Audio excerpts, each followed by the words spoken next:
Today on Prime Male Evolution, we will explore one of the most frustrating and challenging experiences for men in contemporary dating, the dismissive avoidant woman. If you've ever dated a woman who came on incredibly strong in the beginning, consistent texting, future plans, intense chemistry, only to suddenly go cold, distant, or start pulling away after a few months, you're not crazy.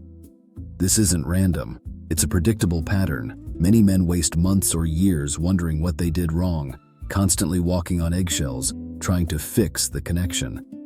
Today, I'm breaking down the avoidant woman's playbook so you can see it clearly, protect yourself, and stop falling into the same trap.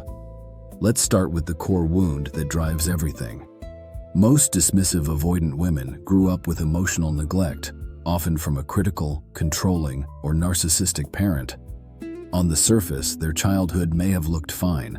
Food on the table, a roof over their head, maybe even material advantages. But emotionally, their feelings were dismissed, shamed, or ignored. They learned early that having needs was a burden. Vulnerability wasn't safe. Love was conditional on performance and keeping the parent's ego fed.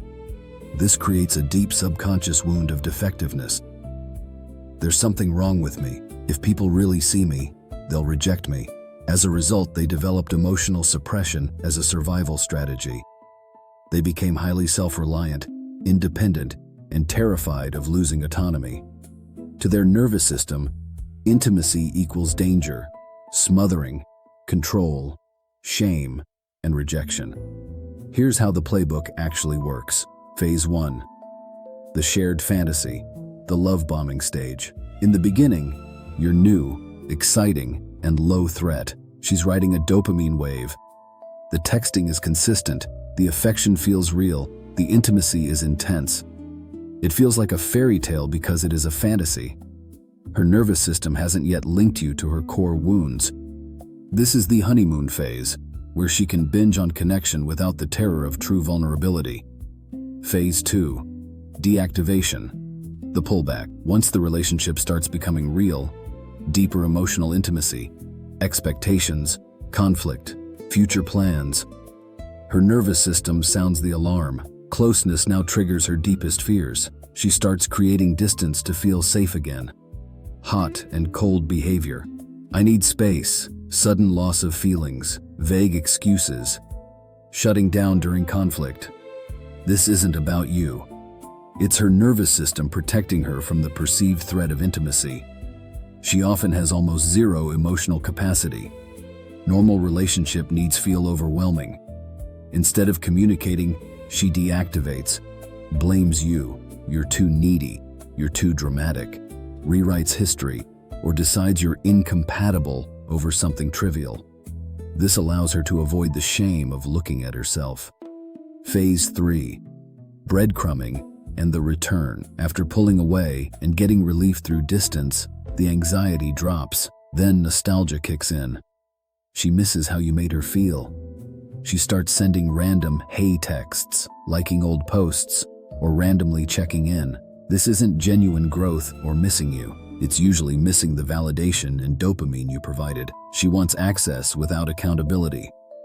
The cycle repeats because she's never done the deep work to heal.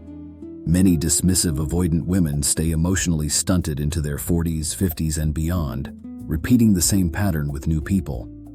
One of the most devastating parts of the avoidant woman playbook is what happens during real-life stress or crisis.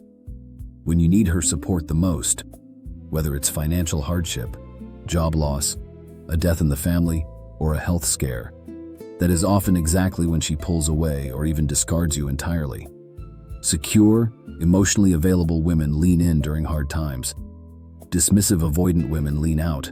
The relationship itself is already a baseline source of stress for her. Expectations, emotional intimacy, vulnerability, and accountability all trigger her core wounds. When external stress piles on top, it becomes overwhelming. Instead of turning toward you for mutual support, she chooses the fastest path to relief, removing the relationship. In her nervous system, discarding you reduces pressure, expectations, and the terror of true closeness. You're left blindsided and heartbroken, while she often feels immediate relief and may even appear to be thriving. This isn't about you being unworthy. It's about her limited capacity and deep fear of intimacy. The hard truth for men is that you cannot love an avoidant woman into secure attachment. You cannot fix her childhood wounds. You cannot be patient enough, understanding enough, or perfect enough to make her choose vulnerability. Her playbook only changes when she decides the pain of staying the same is worse than the pain of self-reflection. If you're currently dealing with one, recognize the pattern for what it is. Stop chasing. Stop walking on eggshells trying to prove your worth. Her hot and cold behavior, deactivation, and excuses are not a reflection of your value. They're a reflection of her unhealed wounds and limited capacity. The strongest move is to enforce clear boundaries. Communicate your standards calmly. If she pulls away or deactivates, let her go. A woman who truly wants you will lean in, not run. Don't mistake breadcrumbs for interest. You deserve full investment, not crumbs. Focus on becoming the kind of man who attracts secure, emotionally available women. Strong frame, high value, clear standards, and zero tolerance for games. Work on your own attachment wounds so you don't get pulled into these cycles. Brother, understanding the avoidant playbook gives you power. It stops you from internalizing her dysfunction as your failure. Stop romanticizing emotional unavailability. Stop chasing women who make intimacy feel like a battlefield. Build yourself into a man who commands respect and attracts women capable of real connection. The world is full of women who aren't running from love. Go find one. If this video hit hard, drop a comment. Have you experienced the avoidant playbook in dating? What was your biggest lesson? Share this with a brother who's stuck in one of these avoidant cycles right now. Hit subscribe and turn on notifications. We're not here to cope with broken dynamics. We're here to understand the world as it is and to build a better life alongside people who has the capacity and desire to be there for us and support us on our journey. You deserve nothing less.